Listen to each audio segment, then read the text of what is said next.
Hello everyone. Like, it was not a nail biter, not a thriller. It was complete brutal hammering. You can say wallop or gallop as well. Australia won the match by 8 wickets, but Australia would be happy that this was an 4-day test match. They didn't suffer that much losses, but the same problems for England. Like, the batters seem to be in a hurry to score like 500, 600 runs in a day. It's not going to happen in Australia. You have to play sensible cricket.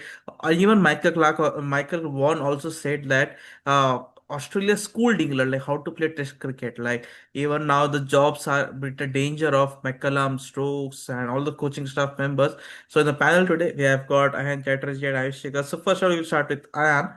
Like, what you will say of this Australia's performance? First of all, if you talk about, like, the bowling was without Hazelwood and Cummins, but still they managed. They said to pick up a 5 wicket haul. There was a first day for wicketless session that gave some sort of hope that if England get a score around 150, 170, they might be into the game. But it was just a matter of time. Michael Nesser bowling, 35 years of age he is. Like, still he has some sort of what you call energy, what to say, the spark remaining in him that he took wickets. It was a collective effort. Like, Australia know how to win test matches. That's the difference between Australia and England.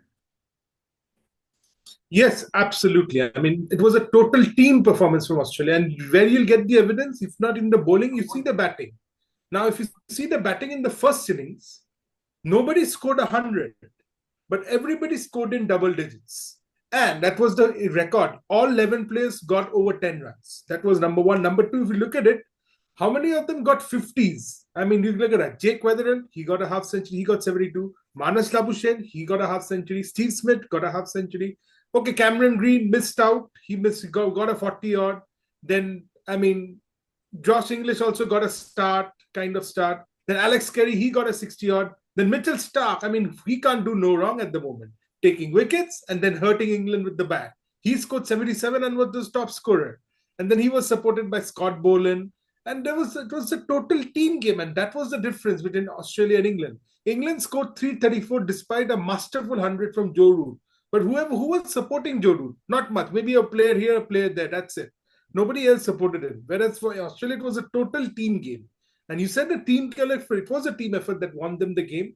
I know Mitchell Stark got the player of the match in the end in the presentation ceremony, but it was a total team game. The second innings, Michael Ness stepped up. Brendan Doggett from time to time stepped up. So there were multiple heroes, and that made this win even sweeter, I think, than the Perth win. I mean, Australia terrific in pink ball cricket, barring one exception. But this you still have to go and win, and they've done that. And problems are plenty for England. I mean, they have been good in patches. It's not that England have been horrible. They have been good in patches, but good in patches doesn't help you win test matches in Australia. You have to be better. You have to nail the sessions. And I think today's if going forward, I know it's going to be a Herculean task for England coming back from 2-0 down. But today, I think Will Jacks and Ben Stokes, that partnership showed the template of how to bat in Australian conditions. If the other batters from the next test onwards can take that template, they may compete better against Australia. That's all I'm going to say. But if it's like, that's the way we play, and it's going to be my way or highway, then I think 5-0 is definitely on the cards. So my point is Australia's win was orchestrated not by any superstar. It was a collective team effort.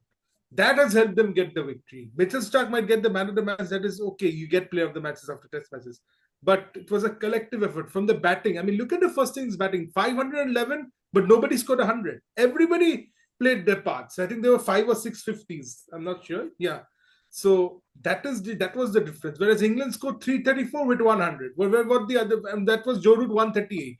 So basically, he had scored more than the rest of the batters combined, scored around 200 runs, or if not less. I mean, you can calculate it. So that was the factor. Whereas here, everybody contributed. So Australia's team effort 2 up.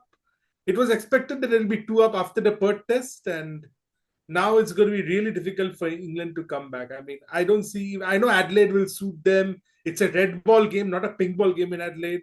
Everything taken into consideration, and that gives England hope. But 2-0 down, that pressure of that 0-2 will weigh on England's spine. And so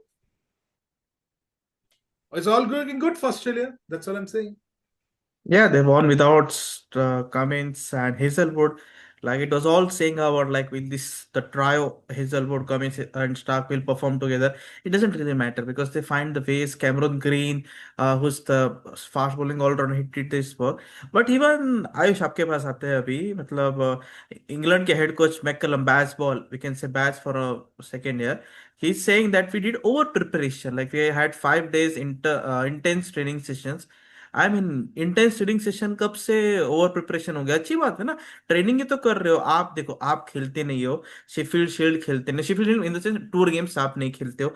आपका ट्रेस कॉथिक assistant coach batting coach जो वो कहता है कि हम नहीं खेलते, आप खुद मना करते हो, फिर से पिंक बॉल नहीं खेलते हो। सो बाद में आप कहते हो कि ज्यादा हमने ज्यादा पढ़ाई कर ली। अरे ज्यादा कर ली तो अच्छी बात है ना, उसमें बुराई क्या होने वाला है? I think this is going to have a major overhaul in England cricket मतलब बिकॉज इंग्लैंड में कोचिंग स्टाफ के पास बहुत पावर्स है। नो डाउट स्टोक्स का अपना इंडिपेंडेंट स्वभाव है, जो चाहता है वो करता है वो। बट जो मैकलम कहता है वही सब कुछ होता है। Like this is the decline of baseball I guess. आपको क्या लगता है? आज अगर इंग्लैंड के क्रिकेट का जो सबसे बड़ा वीक पॉइंट हो गया है, वो है उनका खेलने का तरीका। ये लोग खेलते हैं रोड के जैसे विकेट पे। जैसे ही इंग्लैंड से बाहर निकले नहीं कि इनको ऐसी ऐसी पिच पे इनको खेलने का मौका मिल जाता है जहां पर ये एक्सपोज हो जाते हैं।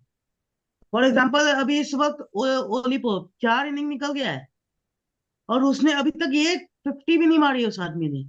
और वही अगर इंग्लैंड की कंडीशन में खेले, बाप रे, 100 150 के नीचे वो बात ही नहीं करता है। वो एक नंबर का फ्रॉड है।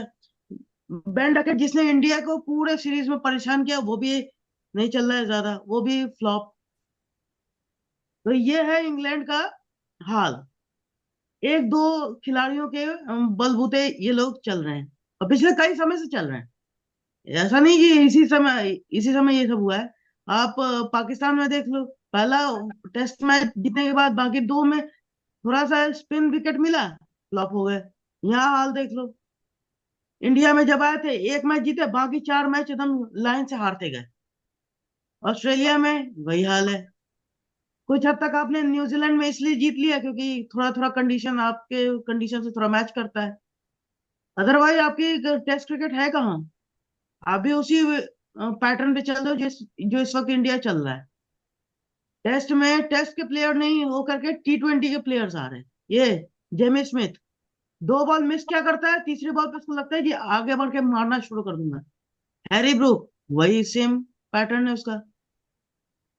तो एक आपके पास क्लासी बैटर है जो रूट, बस और कौन है? उसने उसकी सेंचुरी की वजह से आप जीत भी पाते हो। आज उसने सेंचुरी मारी, क्या मिला?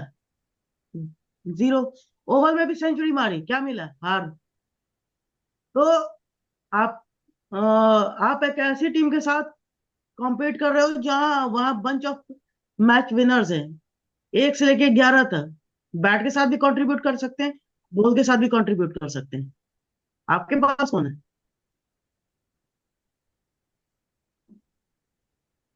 Yes, baseball. They have won matches. It's not like they haven't won. They won one match in India and Pakistan, but they lost the series.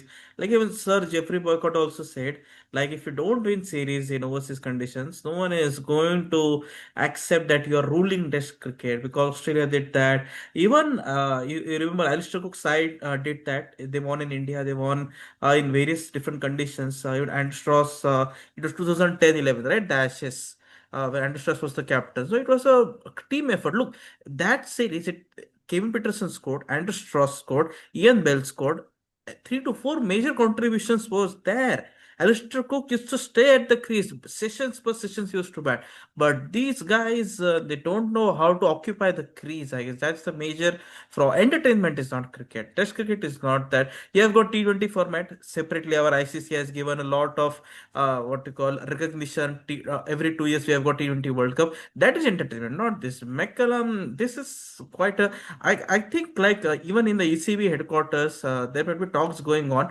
If they lose by 5-0, as you said, Aya, like Baz might lose his job because if he does that, he will be humiliated very badly by the English media. No matter what he does has done for the England cricket and all these things, but he will be annihilated. His reputation will be damaged because World Cup is around the corner. And yes, just before the World Cup 2027 October November there is another Ashes in England.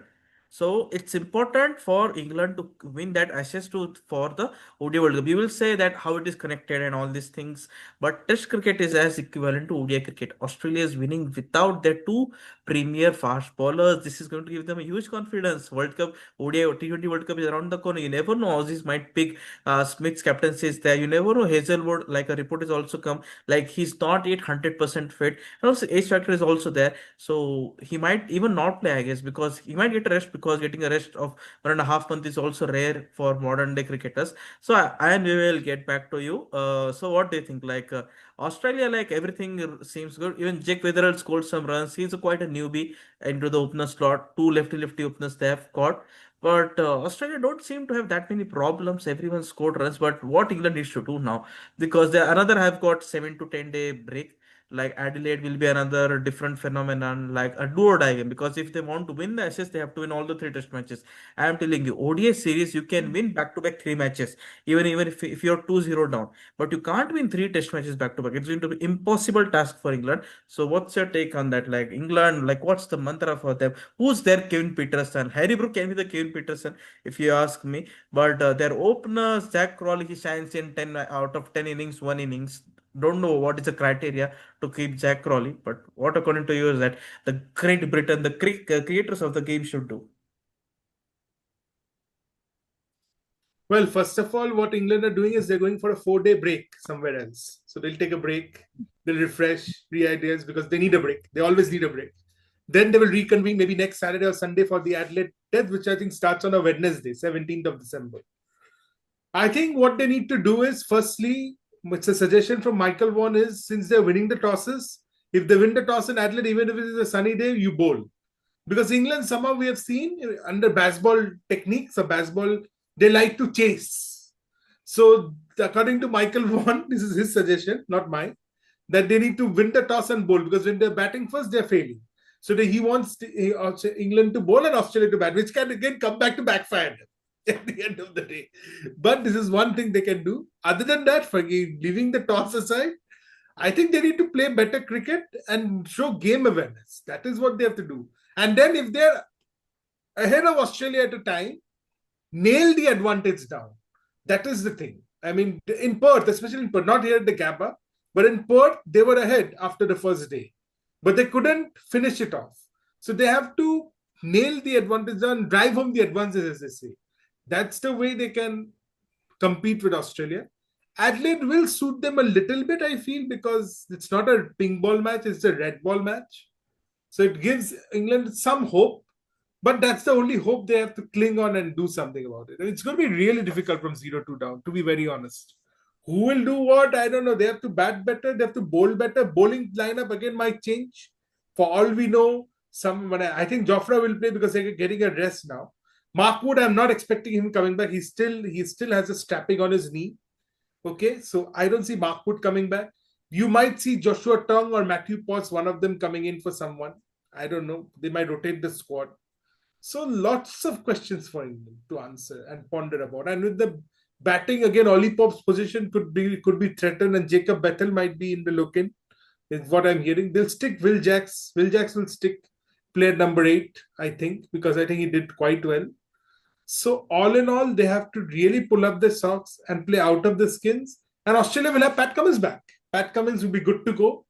And that will be a major boost for them. Josh Hazelwood, they don't need now. They don't need to risk it. They've got Boland.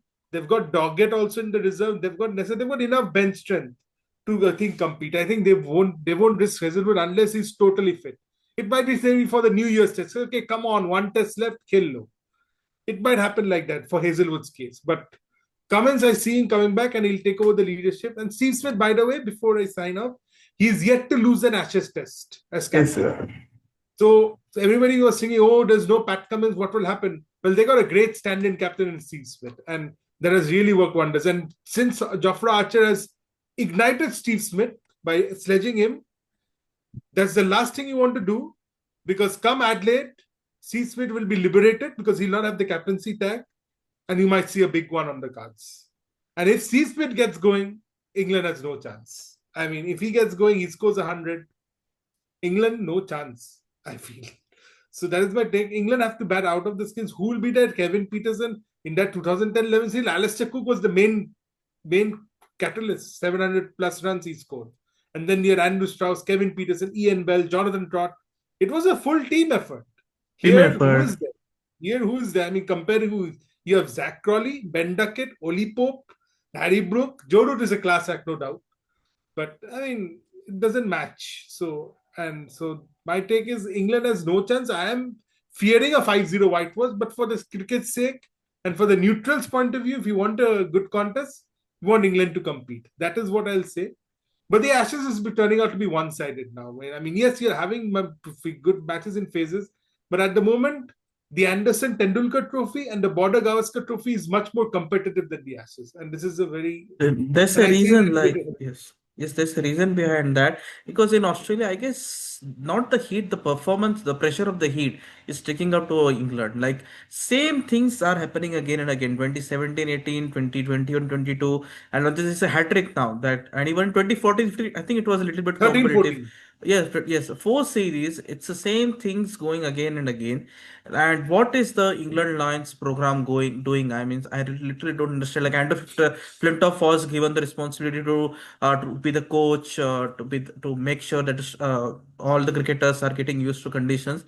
Like Ben Duckett is not scoring runs even. Like, the bounce is uneven in Australia, and yes, BGT is proving to be good. But look, Ashes has a rivalry more than hundreds of years ago. Like 150 years, it's going to be in 2027.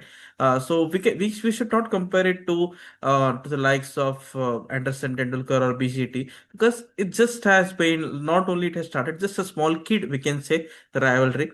Because look, England win Ashes in England. That's the main reason that the rivalry is still there. They have the importance, they have the worth. So let's see how it goes there. But okay, Smith and Zofra Archer, like even Smith also slashed him like bowl fast, like something like you don't have the target even also. Like, why are you bowling fast? Like, he slashed him, and even after that he was banging shot. He played some pull shots, hook shots. Like, I was like, Smith would be like, come on, bowling. I'm used to it because मेरे nets में तो खेला है, Stark से bowling की practice करता हूँ मैं. It really doesn't, like, even I think Zofra Archer might be rested for the third test because his workload management. मतलब, so much hype now since the last 2 years. Just as the Ashes 2023 got over, that our next focus is 2025 Ashes and everything. You don't perform on that occasion. You are not ready for the pressure. Even Ben Stokes also said Australia is not a place for a weak side, but we are not weak. But you are saying this term like it says that somewhat, like, it has hurt them, and it is going to hurt a lot because three test matches. Look, it's quite a realistic now that England won't make it to the WTC. It will be another, like, India, Australia, South Africa, even Sri Lanka can come up. Like, other teams can give a competition. England is going to go at number seven, number eight, like at that position only. Even West Indies plays better cricket, man. They drawn a test match in New Zealand. Like, playing 2 days of test match cricket and then drawing, it's not possible at all. But they did that. But that's what test cricket is all about. But I fear that McCallum might be said, you resign before we kick you out, because this is humiliation now. If they win the third test match, but still they will have to win another two test matches. It's now they're in a panic situation. You have to win at all costs. So let's see how it goes ahead. And yes, just 2 days are left. India South Africa T20 International Series is there. Our Prince is also back. That next spasm guy.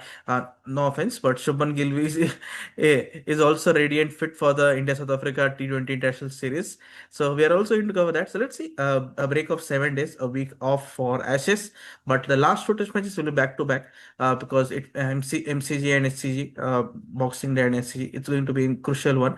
And also the T20 World Cup is also approaching very quickly. IPL auction is also there.